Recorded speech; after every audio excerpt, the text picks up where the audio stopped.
వాళ్ళ మా ప్రపంచ పటంలో కూడా ఒక మంచి పేరెన్నిక అయిన రాష్ట్రంగా ఉండాలి. ఫైనల్గా చెప్పండి, జమిలీకి సంబంధించి రేపు పార్లమెంట్లో ప్రధానమంత్రి సమాధానం ఇవ్వబోతున్నారు ఆ బిల్లు మీద. అదే కనుక జరిగితే 27 ఎండింగ్కి, మరి we also need to be prepared. నేను ఒక మాట అండి, ఇవన్నీ we have to study what they are going to సే.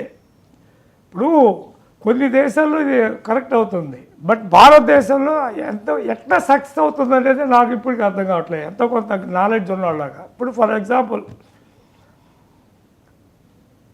నిన్న ఆంధ్రప్రదేశ్లో ఎలక్షన్ అయింది 6 నెలలు. సో మనకి ఎప్పటిదాకా ఉంది 24 నుంచి 29. 27లో మళ్ళీ ఎలక్షన్ పెడతాడు. అంటే ఎవరి కోసమైతే వాళ్ళు గెలిచారో 4 ఏళ్ళు వాళ్ళని కట్టేలు చేస్తున్నాం, 3 ఏళ్ళు. ఒకటి.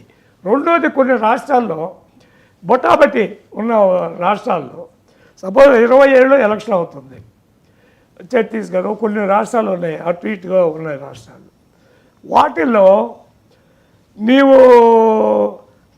గవర్నమెంట్ పడిపోతుంది, అసెంబ్లీ డిజాల్వ్ అవుతుంది, అప్పుడు ఎలక్షన్ ఎట్లా జరుపుతారా? లేకపోతే అది అలాగే ఏమి లేకుండా గవర్నర్ పాలన ఏదో పెట్టి రామ్నాథ్ కోవింద్ కమిటీ చాలా రిపోర్ట్ ఇంతవరకు రాలా, బయటకు రాలా. దాని మీదే కదా సార్ చర్చ జరుగుతుంది. చర్చ కాదండి, నేను what I say is absolutely wrong. అది వాళ్ళు చర్చ చేయటం కాదు, అది పబ్లిక్లోకి వెళ్ళాలి.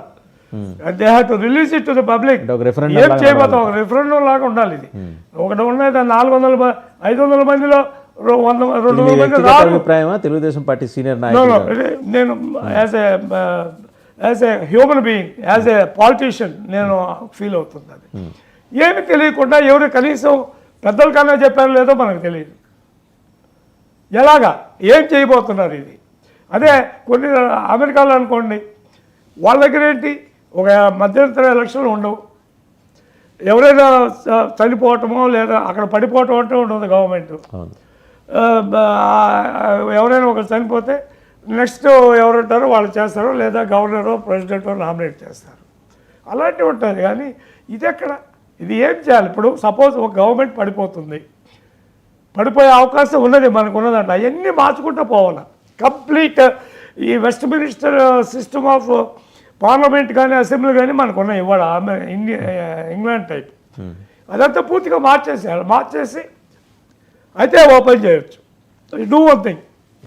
అలాగే తెచ్చే పని అయితే ఒకటే, ప్రెసిడెంట్ ఎలక్షన్ పెట్టండి, direct president election, direct governor election. Right. Thank you doctor Divi Sriram గారు. సో చూసాం కదా, డాక్టర్ దివి శ్రీరామ్ చాలా స్పష్టంగా చెప్పారు అన్ని అంశాల మీద కూడా. అండ్ అమరావతిలో జరుగుతున్న డెవలప్మెంట్కి సంబంధించి మనం చూడబోతున్నాం. మరి కాసేపట్లో ఇందిరాగాంధీ స్టేడియంలో ముఖ్యమంత్రి ఉప ముఖ్యమంత్రి ఇద్దరు కూడా స్వర్ణాంధ్ర విజన్ని ఆవిష్కరిస్తున్నారు. అది మెటీరియలైజ్ కావాలి, ఈ ఆంధ్రప్రదేశ్ కూడా అగ్రగామి రాష్ట్రంగా నిలబడటానికి అది ఉపకరిస్తుంది.